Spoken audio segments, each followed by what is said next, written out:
So this setting here is called rain. It's like a storm. It's pretty damn cool, I think.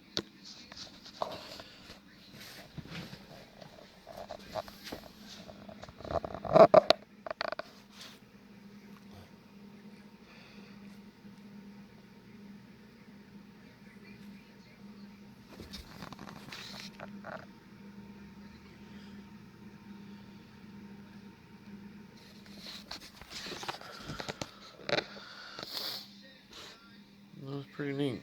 You can change the colors of it and everything too. So, thanks for watching.